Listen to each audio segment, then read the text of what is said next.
ಕರ್ತನಲ್ಲಿ ಪ್ರಿಯರೇ, ಆಸರೆ ಟಿವಿಯ ಎಲ್ಲ ಪ್ರೀತಿಯ ವೀಕ್ಷಕರಿಗೂ ಯೇಸು ಕ್ರಿಸ್ತನ ನಾಮದಲ್ಲಿ ಇಬ್ರಿಯ ಪತ್ರಿಕೆಯಿಂದ ಮಾಡುತ್ತಿರುವಂತಹ ಸತ್ಯವೇದ ಶಾಲೆಗೆ ಸುಸ್ವಾಗತವನ್ನು ಕೋರುತ್ತೇನೆ.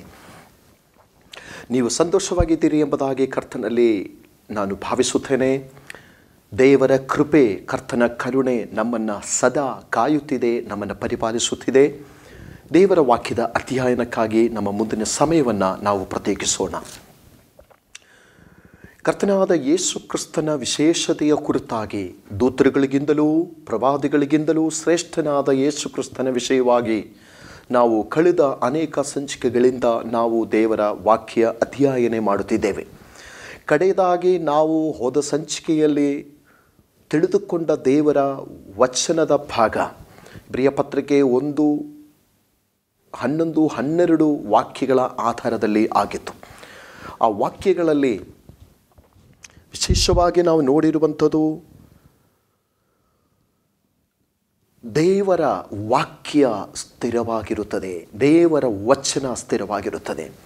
ಈ ವಿಷಯದ ಆಧಾರದಲ್ಲಿ ನಾವು ವಾಕ್ಯವನ್ನು ಸರಿಯಾದ ರೀತಿಯಲ್ಲಿ ಕಲಿತುಕೊಳ್ಳುವುದಾದರೆ ಯೋಹನ 1:1 ನಾವು ಕಾಣುತ್ತೇವೆ, ಆದಿಯಲ್ಲಿ ವಾಕ್ಯವಿತ್ತು, ಸರ್ವ ಸೃಷ್ಟಿಗೂ ಮೊದಲು ಇದ್ದಂಥ ವಾಕ್ಯ ಸೃಷ್ಟಿಯ ಸಂಪೂರ್ಣತೆಗೆ ನಡೆಸುವಂಥ ವಾಕ್ಯವಾಗಿದೆ ಎಂಬುದಾಗಿ ಕರ್ತನ ವಾಕ್ಯದಲ್ಲಿ ನಾವು ಕಾಣುತ್ತೇವೆ.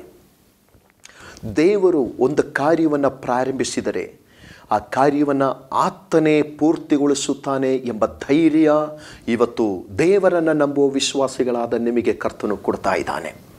ಕರ್ತನನ್ನು ನೀವು ನಂಬಿದವರಾಗಿದ್ದರೆ ಕರ್ತನು ಪ್ರಾರಂಭಿಸಿದು ಕರ್ತನೇ ಪೂರ್ತಿಗೊಳಿಸುತ್ತಾನೆ. ವಾಕ್ಯ ಎಂಬುದರ ಶಕ್ತಿ ಏನಾಗಿದೆ? ನಾವು ಯೆಶಾಯನ ಗ್ರಂಥ 55ನೇ ಅಧ್ಯಾಯವನ್ನು ನೋಡುವಾಗ ಅಲ್ಲಿ ನಾವು ಹೀಗೆ ದೇವರ ವಾಕ್ಯವನ್ನು ಕಾಣುತ್ತೇವೆ. 10ನೇ ವಚನದಿಂದ, ಮಳೆಯೂ ಹಿಮವೂ ಆಕಾಶದಿಂದ ಬಿದ್ದು ಭೂಮಿಯನ್ನು ತೋಯಿಸಿ ಹಸಿರುಗೊಳಿಸಿ ಫಲಿಸುವಂತೆ ಮಾಡಿ ಬಿತ್ತುವವನಿಗೆ ಬೀಜವನ್ನು ಉಣ್ಣುವವನಿಗೆ ಆಹಾರವನ್ನು ಒದಗಿಸಿದ ಹೊರತು ಹೇಗೆ ಆಕಾಶಕ್ಕೆ ಸುಮ್ಮನೆ ಹಿಂದಿರುಗುವುದಿಲ್ಲವೋ ಹಾಗೆಯೇ ನನ್ನ ಬಾಯಿಂದ ಹೊರಟ ಮಾತು ನನ್ನ ಇಷ್ಟಾರ್ಥವನ್ನು ನೆರವೇರಿಸಿ ನಾನು ಉದ್ದೇಶಿಸಿದನ್ನು ಕೈಗೂಡಿಸಿದ ಹೊರತು ನನ್ನ ಕಡೆಗೆ ವ್ಯರ್ಥವಾಗಿ ಹಿಂತಿರುಗುವುದಿಲ್ಲ. ಯೇಸು ಕ್ರಿಸ್ತನ ವಾಕ್ಯದ ಕುರಿತಾಗಿರುವಂಥ ಅತಿ ಶ್ರೇಷ್ಠವಾದ ವಿಶೇಷತೆಯನ್ನು ಇಲ್ಲಿ ದೇವರ ವಾಕ್ಯದಲ್ಲಿ ನಾವು ಕಾಣಲಿಕ್ಕೆ ಸಾಧ್ಯವಿದೆ. ಹೋದ ಸಂಚಿಕೆಗಳಲ್ಲಿ ನಾವು ತಿಳಿದಿರುವ ಪ್ರಕಾರ ತಂದೆಯಾದ ದೇವರ ಎದೆಯಲ್ಲಿ ಇದ್ದಂಥ ಜೀವವಾಕ್ಯ, ಆ ಜೀವವಾಕ್ಯಕ್ಕೆ ಇರುವಂಥ ಶಕ್ತಿ ಏನೆಂಬುದನ್ನು ಈ ಸಂಚಿಕೆಯಲ್ಲಿ ನಾವು ತಿಳಿದುಕೊಳ್ಳೋಣ. ಪವಿತ್ರ ವಚನದಲ್ಲಿ ಹೊಸ ಒಡಂಬಡಿಕೆಯಲ್ಲಿ ಯೇಸು ಕ್ರಿಸ್ತನು ಹೇಳುತ್ತಾನೆ, ಭೂಮಿಯ ಆಕಾಶಗಳು ಅಳಿದು ಹೋದರೂ ನನ್ನ ಮಾತುಗಳು ಎಂದಿಗೂ ಅಳಿದು ಹೋಗುವುದಿಲ್ಲ. ದೇವರ ವಾಕ್ಯ ಯಾವತ್ತೂ ವ್ಯರ್ಥವಾಗುವುದಿಲ್ಲ ಎಂಬುದೇ ಕರ್ತನ ವಚನದಲ್ಲಿ ನಾವು ಕಾಣುವಂಥದ್ದು. ಇಲ್ಲಿ ಭೂಮಿಯಲ್ಲಿ ಮನುಷ್ಯನಿಗೆ ಅರ್ಥ ಮಾಡಿಕೊಳ್ಳಲಿಕ್ಕೂ ತಿಳಿದುಕೊಳ್ಳಲಿಕ್ಕೂ ಆಗುವಂಥ ಒಂದು ಕಾರ್ಯವನ್ನು ತಿಳಿಯಪಡಿಸಿ ದೇವರ ಭಕ್ತನಾದ ಯೆಶಾಯನ ಮೂಲಕವಾಗಿ ದೇವರು ಮಾತನಾಡುವಂಥ ಮಾತು, ನನ್ನ ಬಾಯಿಂದ ಹೊರಟು ಹೋಗುವಂಥ ನನ್ನ ಮಾತು ಅಂದರೆ ವಾಕ್ಯ. ಆದಿಯಲ್ಲಿ ವಾಕ್ಯವಾಗಿದ್ದವನು, ದೇವರ ಬಳಿಯಲ್ಲಿದ್ದವನು, ದೇವರಾಗಿದ್ದವನು. ಇಲ್ಲಿ ನಮಗೆ ಕೊಡುವಂಥ ಮಾತು ಏನಾಗಿದೆ? ನನ್ನ ಬಾಯಿಂದ ಹೊರಟು ಹೋಗುವಂಥ ವಾಕ್ಯ ಅದು ನನ್ನ ಇಷ್ಟಾರ್ಥವನ್ನು ನೆರವೇರಿಸಿ ನಾನು ಉದ್ದೇಶಿಸಿದನ್ನು ಕೈಗೂಡಿಸದ ಹೊರತು ನನ್ನ ಕಡೆಗೆ ವ್ಯರ್ಥವಾಗಿ ಹಿಂತಿರುಗುವುದಿಲ್ಲ. ಇಲ್ಲಿ ದೇವರ ವಾಕ್ಯಕ್ಕೆ ಇರುವಂಥ ಶಕ್ತಿ ಯಾವ ಪ್ರಕಾರ ಎಂಬುದನ್ನು ನಾವು ನೋಡಲಿಕ್ಕೆ ಸಾಧ್ಯವಾಗುತ್ತದೆ. ದೇವರ ವಾಕ್ಯಕ್ಕಿರುವಂಥ ಶಕ್ತಿ ಏನಾಗಿದೆ? ನಾವು ಪವಿತ್ರ ವಚನದಲ್ಲಿ ತಿಳಿದ ಪ್ರಕಾರ ಭೂಮಿ ಆಕಾಶಗಳನ್ನು ಬರೀ ಮಾತಿನಲ್ಲೇ ಸೃಷ್ಟಿ ಮಾಡಿದವನು ನಮ್ಮ ಕರ್ತನು. ಹಾಗಾದರೆ ದೇವರ ವಚನಕ್ಕೆ ಸೃಷ್ಟಿ ಮಾಡುವ ಶಕ್ತಿ ಇದೆ. ರೇಮ ಎಂಬ ಪದವಾಗಿದೆ ಆ ವಾಕ್ಯ ಎಂಬ ಮಾತಿಗೆ ಕೊಟ್ಟಿರುವಂಥ ಶಬ್ದ. ನನ್ನನ್ನು ವೀಕ್ಷಿಸುವಂಥ ನನ್ನ ಪ್ರಿಯರಾದ ದೇವಜನರೇ, ನಿಮಗೋಸ್ಕರವಾಗಿ ಸೃಷ್ಟಿ ಮಾಡುವಂಥ ಶಕ್ತಿ ಇರುವಂಥದ್ದೇ ದೇವರ ಬಾಯಿಂದ ಹೊರಡುವಂಥ ಜೀವವಾಕ್ಯ. ಇವತ್ತು ನಿಮ್ಮ ಜೀವಿತದಲ್ಲಿ ನೀವು ಎದುರುಗೊಳ್ಳುತ್ತಿರುವಂಥ ಎಲ್ಲ ತೊಂದರೆಗಳಿಗೂ ಕೊರತೆಗಳಿಗೂ ಪರಿಹಾರವನ್ನು ಕೊಡಲಿಕ್ಕೆ ಕರ್ತನ ವಾಕ್ಯಕ್ಕೆ ಶಕ್ತಿ ಇದೆ. ಪ್ರಕಟಣೆ ಗ್ರಂಥ 19ನೇ ಅಧ್ಯಾಯ 13ನೇ ವಚನದಲ್ಲಿ ನಾವು ನೋಡಿರುವ ಪ್ರಕಾರ ದೇವರ ವಾಕ್ಯದ ಶಕ್ತಿಯು ಅದು ವಿಶೇಷವಾದದ್ದು ಎಂಬುದಾಗಿ ನಾವು ನೋಡಲಿಕ್ಕೆ ಸಾಧ್ಯವಿದೆ. ಪ್ರಕಟಣೆ ಗ್ರಂಥ 19ನೇ ಅಧ್ಯಾಯ ಅದರ 13ನೇ ವಚನ, ರಕ್ತ ಪ್ರೋಕ್ಷಿತವಾದ ವಸ್ತ್ರವನ್ನು ಧರಿಸಿಕೊಂಡಿದ್ದನು, ಆತನಿಗೆ ದೇವರ ವಾಕ್ಯವೆಂದು ಹೆಸರು. ಇದು ಯೇಸು ಕ್ರಿಸ್ತನ ಕುರಿತಾಗಿ ಹೇಳಿರುವಂಥ ವಾಕ್ಯವಾಗಿದೆ. ಈ ಎಲ್ಲ ವಾಕ್ಯಗಳಿಂದಲೂ ನಾವು ಸ್ಪಷ್ಟವಾಗಿ ತಿಳಿಯುವಂಥ ಕಾರ್ಯ ಏನು ಅಂದರೆ ಜೀವವಾಕ್ಯ ಅದು ಯೇಸು ಕ್ರಿಸ್ತನೇ ಆಗಿದ್ದಾನೆ. ಆ ವಾಕ್ಯವು ದೇವರ ಬಾಯಿಂದ ಹೊರಟು ದೇವರ ಇಷ್ಟಾರ್ಥವನ್ನು ನೆರವೇರಿಸುವಂಥ ವಾಕ್ಯವಾಗಿ ಪವಿತ್ರ ವಚನದಲ್ಲಿ ನಾವು ಕಾಣ್ತಾ ಇದ್ದೇವೆ. ಇವತ್ತು ಯೇಸು ಕ್ರಿಸ್ತನು ದೇವದೂತರುಗಳಿಗಿಂತಲೂ ಶ್ರೇಷ್ಠನಾಗಿದ್ದಾನೆ, ಉತ್ತಮನಾಗಿದ್ದಾನೆ ಎಂಬ ವಿಷಯವನ್ನು ನಾವು ತಿಳಿದುಕೊಳ್ಳುವುದಕ್ಕೋಸ್ಕರ ಈ ಒಂದು ಭಾಗವನ್ನು ನಿಮ್ಮ ಮನಸ್ಸಿನಲ್ಲಿ ನೀವು ಬರೆದಿಟ್ಟುಕೊಳ್ಳಿ. ಯಾಕೆಂದರೆ ಬರಡಾಗಿರುವ ನಿಮ್ಮ ಜೀವಿತವನ್ನು ಉದ್ಯಾನವನದಂತೆ ಮಾಡುವುದಕ್ಕೆ ಯೇಸು ಕ್ರಿಸ್ತನೆಂಬ ದೇವರ ವಾಕ್ಯಕ್ಕೆ ಶಕ್ತಿ ಇದೆ. ನೀವು ಅದನ್ನು ನಂಬುತ್ತೀರೋ? ಒಂದು ವೇಳೆ ಶಾರೀರಿಕವಾಗಿ, ಆರ್ಥಿಕವಾಗಿ, ಕೌಟುಂಬಿಕವಾಗಿ ಹಲವು ವಿಷಯಗಳಲ್ಲಿ ಎಷ್ಟೇ ಪ್ರಯತ್ನಿಸಿದರೂ ಪ್ರಯೋಜನವನ್ನು ಕಾಣದೇ ಇರುವಂಥ ನಿಮ್ಮ ಜೀವಿತದಲ್ಲಿ ಫಲಭರಿತವಾದ ಒಂದು ಅನುಭವವನ್ನು ನಿಮಗೆ ಕೊಡುವುದಕ್ಕಾಗಿ ದೇವರು ಶಕ್ತನಾಗಿದ್ದಾನೆ. ಅದಕ್ಕೆ ವಾಕ್ಯದ ಶಕ್ತಿಯ ಕುರಿತಾಗಿ ಪ್ರವಾದಿಯು ಯೆಶಾಯನ ಮೂಲಕವಾಗಿ ಹೇಳುವಂಥ ಮಾತು ನೀವು ನಿಮ್ಮ ಜೀವಿತಗಳಲ್ಲಿ ಅಳವಡಿಸಿಕೊಳ್ಳಿ. ಆ ಮಾತನ್ನು ತಿರುಗಿ ಹೇಳುವುದರಲ್ಲಿ ನನಗೆ ಸಂತೋಷವಿದೆ. ಆತನ ವಾಕ್ಯವು ಈ ಪ್ರಕಾರವಾಗಿ ನಾವು ನೋಡುತ್ತೇವೆ. ಮಳೆಯೂ ಹಿಮವೂ ಆಕಾಶದಿಂದ ಬಿದ್ದು, ದೇವರ ಬಾಯಿಂದ ಹೊರಡುವಂಥ ದೇವರ ವಾಕ್ಯವನ್ನು ಆಕಾಶದಿಂದ ಬೀಳುವ ಮಳೆ ಮತ್ತು ಹಿಮಕ್ಕೆ ಹೋಲಿಸಿ ದೇವರ ಭಕ್ತನಿಂದ ದೇವರು ಹೇಳ್ತಿದ್ದಾನೆ. ಅದು ಭೂಮಿಯನ್ನು ತೋಯಿಸುತ್ತದೆ. ಯಾವ ರೀತಿಯಲ್ಲಿ ದೇವರ ಕಾರ್ಯ ದೇವರು ತನ್ನ ವಾಕ್ಯದಿಂದ ಮಾಡ್ತಾನೆ ಎಂಬುದನ್ನು ನೋಡಿ. ಇಲ್ಲಿ ನಾವು ಕೇಳುವಂಥ ದೇವರ ವಾಕ್ಯ ದೇವರ ಬಾಯಿಂದ ಹೊರಡುವಂಥ ಒಂದು ವಾಕ್ಯ ಮೊದಲು ಮಾಡುವಂಥ ಕೆಲಸ ಅದು ಭೂಮಿಯನ್ನು ತೋಯಿಸುತ್ತದೆ. ಭೂಮಿ ಅಂದರೆ ಅದು ಮನುಷ್ಯನ ಹೃದಯಕ್ಕೆ ಹೋಲಿಕೆಯಾಗಿದೆ, ಮನುಷ್ಯನ ಜೀವಿತಕ್ಕೆ ಹೋಲಿಕೆಯಾಗಿದೆ. ದೇವರ ವಾಕ್ಯವು ಒಂದು ಮನುಷ್ಯನ ಕಡೆಗೆ ಹೊರಟು ಬರುವುದಾದರೆ, ಒಂದು ಮನೆಯ ಕಡೆಗೆ ಹೊರಟು ಬರುವುದಾದರೆ, ಆ ಭೂಮಿಯನ್ನು ತೋಯಿಸುವ ಪ್ರಕಾರ ಒಂದು ಮನುಷ್ಯನ ಹೃದಯವನ್ನು, ಒಂದು ಕುಟುಂಬವನ್ನು ತೋಯಿಸುವಂಥ ಕಾರ್ಯ ದೇವರ ವಾಕ್ಯ ಮಾಡುತ್ತದೆ. ಅಷ್ಟೇ ಅಲ್ಲದೆ ಅದನ್ನು ಹಸಿರುಗೊಳಿಸುತ್ತದೆ. ತೋಯಿಸಿ ಹಸಿರುಗೊಳಿಸಿ ಫಲಿಸುವಂತೆ ಮಾಡಿ, ಬಿತ್ತುವವನಿಗೆ ಬೇಕಾಗಿರುವುದು ಬೀಜ, ಉಣ್ಣುವವನಿಗೆ ಬೇಕಾಗಿರುವಂಥದ್ದು ಆಹಾರ. ಇದನ್ನು ಒದಗಿಸಿಕೊಡುವಂಥ ಮಳೆ ಮತ್ತು ಹಿಮ, ಆಕಾಶದಿಂದ ಬೀಳುವ ಮಳೆ ಮತ್ತು ಹಿಮ ಅದು ಬಿತ್ತುವವನಿಗೆ ಬೀಜವನ್ನು ಕೊಟ್ಟು ಉಣ್ಣುವವನಿಗೆ ಆಹಾರವನ್ನು ಕೊಟ್ಟು ಯಾವ ಪ್ರಕಾರವಾಗಿ ತನ್ನ ಕೆಲಸ ಮುಗಿಸಿ ಆಕಾಶಕ್ಕೆ ತಿರುಗಿ ಹೋಗುತ್ತದೋ ಇದೇ ಪ್ರಕಾರ ದೇವರ ಬಾಯಿಂದ ಹೊರಡುವ ಜೀವ ವಾಕ್ಯ, ಸೃಷ್ಟಿ ಮಾಡುವ ದೇವರ ವಾಕ್ಯ ರೇಮ.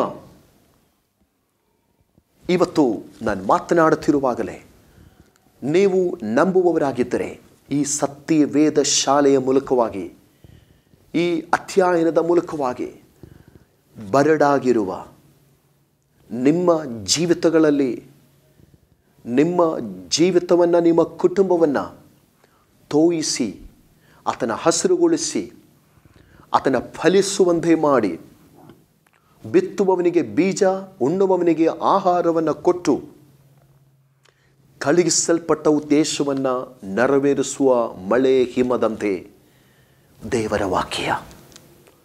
ಇವತ್ತು ಕರ್ತನ ವಾಕ್ಯ ನಮಗೆ ಏನು ತಿಳಿಯಪಡಿಸ್ತಾ ಇದೆ ಎಂದರೆ, ದೇವರ ವಾಕ್ಯವನ್ನು ನಂಬುವ ಒಬ್ಬ ಮನುಷ್ಯನ ಜೀವಿತದಲ್ಲಿ ಫಲಭರಿತವಾದ ಒಂದು ಜೀವಿತವನ್ನಾಗಿ ಅದು ಮಾರ್ಪಡಿಸುತ್ತದೆ ಎಂಬುದಾಗಿ ಹೇಳುತ್ತದೆ. ಯೆಹೋವನ ಧರ್ಮಶಾಸ್ತ್ರವನ್ನು ಯಾರು ಅನುಸರಿಸಿ ನಡೆಯುತ್ತಾನೋ ಅವನು ನದಿಯ ಸಮೀಪದಲ್ಲಿ ನೆಡಲ್ಪಟ್ಟ ವೃಕ್ಷದಂತೆ ಇರುತ್ತಾನೆ ಎಂಬುದಾಗಿ ದೇವರ ವಾಕ್ಯ ಹೇಳಲ್ಪಟ್ಟಿದೆ. ಅದು ಫಲಭರಿತವಾದ ಒಂದು ವೃಕ್ಷದಂತೆ ಇರುತ್ತದೆ ಎಂಬುದಾಗಿ ದೇವರ ವಾಕ್ಯದಲ್ಲಿ ನಾವು ಕಾಣುತ್ತೇವೆ.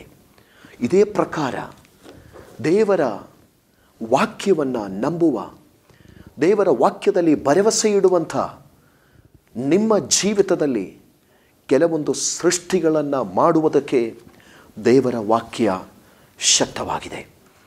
ಅದನ್ನು ನೀವು ನಂಬುವುದಾದರೆ ಈಗಲೇ, ಈ ಕ್ಷಣವೇ ದೇವರ ವಾಕ್ಯ ನಿಮ್ಮಲ್ಲಿ ಕಾರ್ಯ ಮಾಡುತ್ತದೆ. ಪರಿಶುದ್ಧ ವಚನದಲ್ಲಿ ನಾವು ನಂಬುವ ವ್ಯಕ್ತಿಯಾಗಿದ್ದರೆ ನಮಗೋಸ್ಕರವಾಗಿ ದೇವರು ಮಾಡುವಂಥ ಕಾರ್ಯ, ನಿಮ್ಮ ಶರೀರದಲ್ಲಿ ಒಂದು ಸೃಷ್ಟಿಯನ್ನು ಮಾಡೋಕ್ಕೆ ದೇವರಿಂದ ಸಾಧ್ಯವಿದೆ. ನಿಮ್ಮ ಶರೀರದಲ್ಲಿ ಒಂದು ಅಂಗವನ್ನು ಉಂಟು ಮಾಡುವುದಕ್ಕೆ ದೇವರ ವಾಕ್ಯ ರೇಮ ಎಂಬ ಸೃಷ್ಟಿ ಮಾಡುವ ವಾಕ್ಯಕ್ಕೆ ಶಕ್ತಿ ಇದೆ. ಇವತ್ತು ನೀವು ಈ ವಾಚನವನ್ನು ನಂಬಿ, ಜೀವ ವಾಕ್ಯವಾಗಿರುವ ಯೇಸುವನ್ನು ನೀವು ನಂಬಿ, ಖಂಡಿತವಾಗಿಯೂ ನಿಮ್ಮ ಜೀವಿತದಲ್ಲಿ ನೀವು ನಿರೀಕ್ಷಿಸುವ ಅಸಾಧ್ಯವೆಂದು ನೀವು ಕಾಣುವಂಥ ಕಾರ್ಯಗಳು ನಿಮ್ಮ ಜೀವಿತದಲ್ಲಿ ಕೆಲವೊಂದು ಸೃಷ್ಟಿಯ ಮೂಲಕವಾಗಿ ಅದನ್ನು ನೆರವೇರಿಸುವುದಕ್ಕೆ ಜೀವವಾಕ್ಯವಾಗಿರುವ ಯೇಸು ಕ್ರಿಸ್ತನು ಶಕ್ತನಾಗಿದ್ದಾನೆ. ನಿಶ್ಚಯವಾಗಿಯೂ ಈ ಒಂದು ವಾಕ್ಯ ನಿಮ್ಮ ಜೀವಿತದಲ್ಲಿ ಕಾರ್ಯ ಮಾಡಲಿ ಎಂಬುದಾಗಿ ನನ್ನ ಕರ್ತನಲ್ಲಿ ಹಾರೈಸ್ತೇನೆ. ದೇವರ ಸೃಷ್ಟಿಗೆ ದೇವರ ಆಜ್ಞೆ ಇದೆ.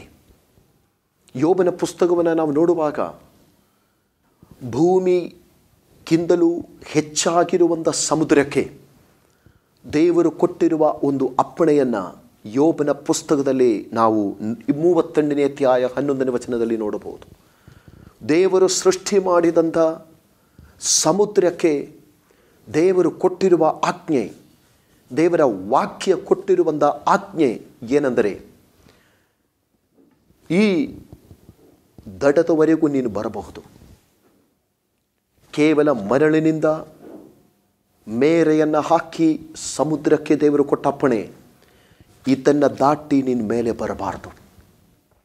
ದೇವರ ವಾಕ್ಯದ ಶಕ್ತಿಯ ಕುರಿತಾಗಿ ಈ ಮಾತು ಇಲ್ಲಿ ಪ್ರಕಟವಾಗಿದೆ. ಇವತ್ತು ನನ್ನನ್ನು ಕೇಳುತ್ತಿರುವಂಥ ನನ್ನ ಪ್ರೀತಿಯ ವೀಕ್ಷಕರಿಗೆ ನಾನೊಂದು ಮಾತು ಹೇಳಲಿಕ್ಕೆ ಇಚ್ಛಿಸ್ತೇನೆ.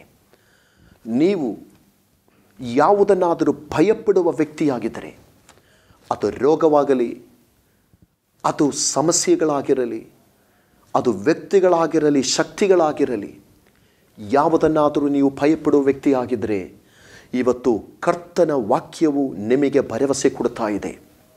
ಘೋರವಾಗಿ ಅಲೆಗಳನ್ನು ಎಬ್ಬಿಸುವಂಥ ಸಮುದ್ರಕ್ಕೂ ದೇವರ ವಾಕ್ಯವನ್ನು ಆಜ್ಞೆ ಕೊಟ್ಟು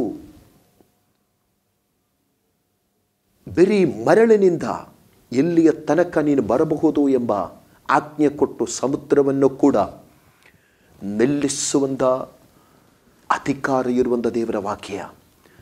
ನಿನ್ನ ಜೀವಿತದಲ್ಲಿ ನೀನು ಭಯಪಡುವಂಥ ಯಾವುದೇ ವ್ಯಕ್ತಿ, ಶಕ್ತಿ, ಸಮಸ್ಯೆಗಳಿಗೂ ದೇವರ ವಾಕ್ಯ ಒಂದು ಅಪ್ಪಣೆ ಕೊಡುವುದಕ್ಕೆ ಸಾಧ್ಯವಾಗಿದೆ. ಈಗ ನಾವೇನು ಮಾಡಬೇಕಾಗಿದೆ? ನೆಲೆ ನಿಲ್ಲುವಂಥ ದೇವರ ವಾಕ್ಯವನ್ನು ನಾವು ನಂಬಬೇಕಾಗಿದೆ. ಸದಾ ನಿಲ್ಲುವಂಥ ಯೇಸು ಕ್ರಿಸ್ತನೆಂಬ ದೇವರ ವಾಕ್ಯಕ್ಕೆ ನಾವು ನಂಬಿಕೆ ಇಡಬೇಕಾಗಿದೆ. ಹಾಗೆ ನಂಬಿಕೆ ಇಡುವಂಥ ಯಾರ ಜೀವಿತವೂ ಕೂಡ ನಾಶವಾಗುವುದಕ್ಕೆ ದೇವರು ಅವಕಾಶ ಕೊಡುವುದಿಲ್ಲ. ದೇವರ ವಾಕ್ಯ ಅದು ಸಜೀವವಾದದ್ದು. ದೇವರ ವಾಕ್ಯ ಅದು ಕಾರ್ಯಸಾಧಕವಾದದ್ದು. ಎಲ್ಲ ಇಬ್ಬಾಯಿ ಕತ್ತಿಗಿಂತಲೂ ಹದವಾದ ದೇವರ ವಾಕ್ಯ. ಮನುಷ್ಯನ ದೇಹ, ಆತ್ಮ, ಪ್ರಾಣ ವಿಭಾಗಿಸುವಷ್ಟು ತೂರಿ ಹೋಗುವಂಥ ದೇವರ ವಾಕ್ಯ. ಕೀಳು ಮಜ್ಜೆಗಳನ್ನು ತೂರಿ ಹೋಗುವಷ್ಟು ಸಜೀವವಾದ ದೇವರ ವಾಕ್ಯ. ದೇವರ ಮಕ್ಕಳಾದ ನಾವು ದೇವನನ್ನು ನಂಬಿಕೆ ಇಡುವ ಪ್ರಕಾರ ದೇವರ ವಾಕ್ಯದಲ್ಲಿ ಕೂಡ ನಾವು ನಂಬಿಕೆ ಇಡುವುದು ಅವಶ್ಯವಾಗಿದೆ. ಯೇಸು ಕ್ರಿಸ್ತನು ದೂತರುಗಳಿಗಿಂತಲೂ ಶ್ರೇಷ್ಠನು, ಉತ್ತಮನೂ ಆಗಿದ್ದಾನೆ ಎಂಬ ಈ ಒಂದು ಅಧ್ಯಯನದಲ್ಲಿ ಮುಂದೆ ನಾವು ನೋಡಲಿಕ್ಕೆ ಹೋಗುವಂಥದ್ದು 9ನೇ ವಿಷಯವಾಗಿದೆ. ಈ ಒಂದು ವಿಷಯವು ನಾವು ಇಬ್ರಿಯ ಪತ್ರಿಕೆ 1ನೇ ಅಧ್ಯಾಯ 13ನೇ ವಾಕ್ಯ ಆಧಾರವಾಗಿ ತೆಗೆದುಕೊಂಡರೆ ನಮಗೆ ಅಲ್ಲಿ ನೋಡಲಿಕ್ಕೆ ಸಾಧ್ಯವಾಗ್ತದೆ. ಯೇಸು ಕ್ರಿಸ್ತನು ದೂತರುಗಳಿಗಿಂತಲೂ ಉತ್ತಮನಾಗಿದ್ದಾನೆ ಎಂಬ ವಿಷಯವನ್ನು ಇಬ್ರಿಯ ವಿಶ್ವಾಸಿಗಳ ಹೃದಯದಲ್ಲಿ ಸಮರ್ಥಿಸಿಕೊಡುವುದಕ್ಕೋಸ್ಕರ 9ನೇ ವಿಷಯವಾಗಿ ದೇವರ ದಾಸನಾದ ಪೌಲನು ತಿಳಿಯಪಡಿಸಿರುವಂಥದ್ದು 13ನೇ ವಾಕ್ಯದಲ್ಲಿದೆ. ಅದನ್ನು ನಾವು ಪ್ರಾರ್ಥನಾ ಪೂರ್ವಕವಾಗಿ ಈಗ ಗಮನಿಸೋಣ. ಆದರೆ ದೇವದೂತರಲ್ಲಿ ಯಾವನ ವಿಷಯದಲ್ಲಿ ಆದರೂ ನಾನು ನಿನ್ನ ವಿರೋಧಿಗಳನ್ನು ನಿನಗೆ ಪಾದಪೀಠವಾಗಿ ಮಾಡುವ ತನಕ ನನ್ನ ಬಲಗಡೆಯಲ್ಲಿ ಕೂತುಕೊಂಡಿರು ಎಂಬುದಾಗಿ ಎಂತಾದರೂ ಹೇಳಿದ್ದಾನೋ. ದೇವದೂತರಿಗೂ ಯೇಸು ಕ್ರಿಸ್ತನಿಗೂ ಇರುವ ತಾರತಮ್ಯದಲ್ಲಿ ಬಹಳ ಪ್ರಾಮುಖ್ಯವಾದ ಒಂದು ಅಂಶವಾಗಿದೆ ಇಲ್ಲಿ ಪೌಲ ಎತ್ತಿ ಹೇಳುವಂಥದ್ದು. ದೇವರು ಸೃಷ್ಟಿ ಮಾಡಿದ ದೂತರುಗಳಲ್ಲಿ ನಂಬಿಗಸ್ತರಾದ ಅನೇಕ ದೂತರುಗಳು ಲಕ್ಷಾಂತರ ಅಲ್ಲ, ಕೋಟ್ಯಾನುಕೋಟಿ ದೂತರುಗಳು ಇನ್ನೂ ನಂಬಿಗಸ್ತರಾಗಿಯೇ ಇರುವಾಗ ತಮಗೆ ಕೊಡಲ್ಪಟ್ಟ ಸೇವೆ ನಂಬಿಗಸ್ತಿಕೆಯಿಂದ ಮಾಡಿರುವಂಥ ದೂತರುಗಳಲ್ಲಿ ಒಬ್ಬನಿಗೂ ಸಹ ದೇವರು ಕರೆದು ತಂದೆಯ ಬಲಗಡೆಯಲ್ಲಿ ಇಲ್ಲೇ ಕೂತ್ಕೊಂಡಿರು ಎಂಬುದಾಗಿ ದೇವರು ಹೇಳಿದ್ದಾನೋ? ಇದೊಂದು ಪ್ರಶ್ನೆಯಾಗಿದೆ. ಒಂದು ಪ್ರಶ್ನೆ ಇದ್ದರೆ ನಿಶ್ಚಯವಾಗಿ ಅದಕ್ಕೊಂದು ಉತ್ತರ ಇದೆ. ಈ ಪ್ರಶ್ನೆಗೆ ನಾವು ಒಂದು ಉತ್ತರವನ್ನು ಕಂಡುಕೊಳ್ಳೋಣ.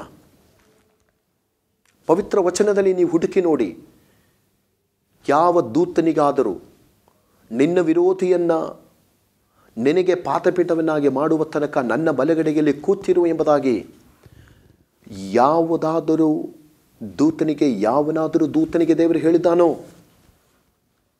ಉತ್ತರ ಇಲ್ಲ, ಎಂದಿಗೂ ಇಲ್ಲ, ಇನ್ನು ಮೇಲೂ ಇಲ್ಲ. ಇಲ್ಲಿ ನಾವು ಕಾಣುವಂಥ ಕಾರ್ಯವೇನಾಗಿದೆ?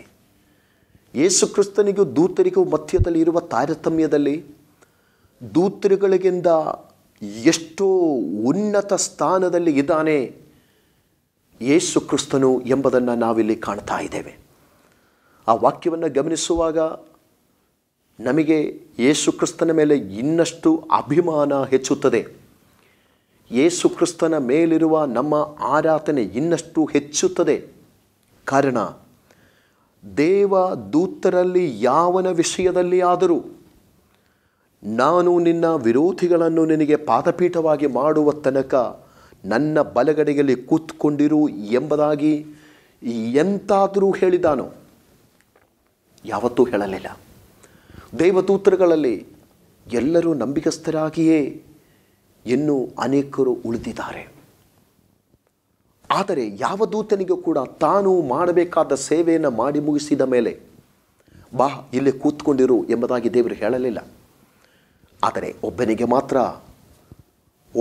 ಮಾತ್ರ ಮತ್ತೊಬ್ಬನಿಗೆ ಇಲ್ಲ. ಅದು ಯಾರು? ಯೇಸು ಕ್ರಿಸ್ತನು ಒಬ್ಬನೇ. ಇದು ನಾವು ತಿಳಿದುಕೊಳ್ಳಬೇಕಾಗಿದೆ. ನಾವು ದೇವರ ವಾಕ್ಯವನ್ನು ತೆಗೆದು ನೋಡುವಾಗ ಅನೇಕ ಕಡೆಗಳಲ್ಲಿ ದೂತರುಗಳಿಗೆ ವಿಶೇಷತೆಯನ್ನು ಕೊಟ್ಟು ಮಾತನಾಡುವಂಥ ಮಾತುಗಳು ಇದ್ದಾವೆ.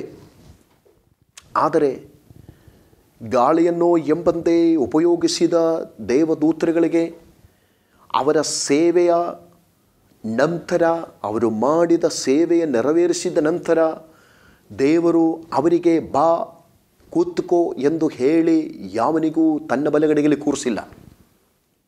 ಆದರೆ ತನ್ನ ಮಗನಾದ ಯೇಸು ಕ್ರಿಸ್ತನ ವಿಷಯದಲ್ಲಿ ನೀನು ನನ್ನ ಬಲಗಡೆಯಲ್ಲಿ ಕೂತ್ಕೋ,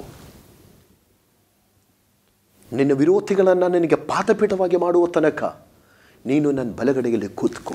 ಇದು ಯೇಸು ಕ್ರಿಸ್ತನಿಗೆ ತಂದೆಯಾದ ದೇವರು ಹೇಳಿದ ಮಾತಾಗಿದೆ. ಈ ಮಾತುಗಳು ತನ್ನ ಮಗನಾದ ಯೇಸು ಕ್ರಿಸ್ತನಿಗೆ ಹೇಳಿದ ಮಾತಾಗಿದೆ, ದೂತರಿಗೆ ಅಲ್ಲ. ಈ ಒಂದೇ ಮಾತಿನಲ್ಲಿ ದೂತರಿಗೂ ಯೇಸು ಕ್ರಿಸ್ತನಿಗೂ ಮಧ್ಯದಲ್ಲಿರುವಂಥ ದೊಡ್ಡ ವ್ಯತ್ಯಾಸದ ಕುರಿತಾಗಿ ನಾವು ಕಾಣಬಹುದು. ಅಷ್ಟೇ ಅಲ್ಲ, ಯೆಶಾಯ ಪ್ರವಾದನೆ ಗ್ರಂಥ 14ನೇ ಅಧ್ಯಾಯ 13ನೇ ವಚನದಿಂದ 14ನೇ ವಾಕ್ಯದವರೆಗೂ ಇರುವಂಥ ಭಾಗದಲ್ಲಿ ನಾವು ನೋಡಿದರೆ ಬಿದ್ದು ಹೋದ ಒಬ್ಬ ಮಹಾದೂತನಾದ ಲೂಸಿಫರ್ ಎಂಬ ಸೈತಾನನ ವಿಷಯದಲ್ಲಿ ಬರೆದಿರುವಂಥ ವಿಚಾರಗಳಿವೆ. ನಾವು ಅದನ್ನು ವಿವರವಾಗಿ ನೋಡಬೇಕಾದಂಥ ಕಾರ್ಯವಾಗಿದೆ. ದೇವರು ಯಾವ ದೂತನಿಗೂ ತನ್ನ ಸಂಗಡ ಕೂತ್ಕೊಳ್ಳುವುದಕ್ಕೆ ಅವಕಾಶ ಕೊಡಲಿಲ್ಲ. ಅದು ನಂಬಿಗಸ್ತರಾಗಿರಲಿ, ತಾವು ಮಾಡಿದ ಸೇವೆಯನ್ನು ನಂಬಿಗಸ್ತಿಕೆಯಿಂದ ಮಾಡಿದಂಥ ದೂತರುಗಳು ಇನ್ನು ನಮಗೇನು ಪ್ರತಿಫಲ ಕೊಡುತ್ತೀಯಾ ಎಂಬುದಾಗಿಯೂ ಕೂಡ ಕೇಳಿದ ಬಗ್ಗೆ ಪವಿತ್ರ ಬೈಬಲಲ್ಲಿ ನಮಗೆಲ್ಲೂ ನೋಡೋಕ್ಕೆ ಸಾಧ್ಯ ಇಲ್ಲ. ದೇವರು ಅವರಿಗೇನು ಪ್ರತಿಫಲ ಕೊಡುತ್ತಾನೆ ಎಂಬುದಾಗಿಯೂ ಪವಿತ್ರ ಬೈಬಲಲ್ಲಿ ನಮಗೆ ನೋಡಲಿಕ್ಕೆ ಸಾಧ್ಯವಿಲ್ಲ. ಆದರೆ ಪ್ರತಿಫಲ ಏನು ಸಿಗುತ್ತದೋ ಎಂಬುದು ತಿಳಿಯದೆ ಇನ್ನೂ ಸೃಷ್ಟಿಸಲ್ಪಟ್ಟ ದೂತರುಗಳಲ್ಲಿ ಸೈತಾನನು ಮತ್ತು ಅವನ ಪಂಗಡದವರು ಬಿಟ್ಟರೆ ಬಾಕಿ ಎಲ್ಲ ದೂತರುಗಳು ಕೋಟಿಯಾನು ಕೋಟಿ ದೂತರುಗಳು, ಅವರು ಕೆರೂಬಿಯರಾಗಿರಲಿ, ಸರಾಫಿಗಳಾಗಿರಲಿ, ಮತ್ತು ಸಾಮಾನ್ಯ ದೂತರುಗಳಾಗಿರಲಿ, ಪ್ರಧಾನ ದೂತರುಗಳಾಗಿರಲಿ, ಎಲ್ಲರೂ ತಮ್ಮ ತಮ್ಮ ಸೇವೆಯನ್ನು ನಂಬಿಗಸ್ತರಾಗಿಯೇ ಮಾಡುತ್ತಾ ಇದ್ದಾರೆ. ಎಷ್ಟು ಕಾಲಗಳು ಕಳೆದಿದೆ, ಎಷ್ಟು ಯುಗಗಳು ಕಳೆದಿದೆ, ಆದರೂ ಆ ನಂಬಿಗಸ್ತರಾದ ಯಾವ ದೂತರನ್ನಾದರೂ ಕರೆದು ನನ್ನ ಬಲಗಡೆಯಲ್ಲಿ ಕೂತ್ಕೋ ಎಂಬುದಾಗಿ ದೇವರು ಯಾರಿಗೂ ಹೇಳಲ್ಲ. ಈ ಸಂಚಿಕೆ ಮೂಲಕವಾಗಿ ನಿಮ್ಮ ಹೃದಯಗಳಲ್ಲಿ ನಾವು ತಿಳಿಯಪಡಿಸುವಂಥ ಸಂಗತಿಗಳು ಸೂಕ್ಷ್ಮವಾಗಿ ಹೃದಯದ ಹಲಿಗೆಯ ಮೇಲೆ ಬರೆದಿಟ್ಟುಕೊಳ್ಳುವುದಕ್ಕೆ ದೇವರು ನಮಗೆ ಕೃಪೆ ನೀಡಲಿ. ನಾನು ನಂಬುತ್ತೇನೆ ಈ ಒಂದು ಸಂಚಿಕೆಯಲ್ಲಿ ದೇವರು ನಿಮ್ಮ ಜೊತೆಯಲ್ಲಿ ಮಾತನಾಡಿದ್ದಾನೆ ಎಂಬುದಾಗಿ. ನೀವು ಕೇಳಿ ತಿಳಿದುಕೊಂಡಿರುವ ಸಂಗತಿಗಳ ಮೇಲೆ ಮನಸ್ಸಿಟ್ಟು ಯೇಸು ಕ್ರಿಸ್ತನಿಗೆ ಕೊಡಬೇಕಾದ ಘನತೆಯನ್ನು ಸ್ವಲ್ಪವೂ ಕಡಿಮೆ ಮಾಡದೆ ಕೊಟ್ಟಿದ್ದರಲ್ಲಿ ಇನ್ನೂ ಹೆಚ್ಚಾಗಿ ಆತನಿಗೆ ಮಹಿಮೆ ಆರಾಧನೆಯನ್ನು ಕೊಡುವುದಕ್ಕೆ ಈ ಒಂದು ಸಂಚಿಕೆಯ ಮೂಲಕವಾಗಿ ದೇವರು ನಿಮಗೆ ಸಹಾಯ ಮಾಡಲಿ ಎಂಬುದಾಗಿ ನಿಮಗೆ ಶುಭವನ್ನು ಹಾರೈಸ್ತೇನೆ. ದೇವರ ವಾಕ್ಯ ಸಜೀವವಾದದ್ದು. ದೇವರು ನಿಮ್ಮನ್ನು ಆಶೀರ್ವದಿಸಲಿ. ಸದಾ ವೀಕ್ಷಿಸಿ ಸತ್ಯವೇದ ಶಾಲೆ ಆಸರೆ TV. God bless you.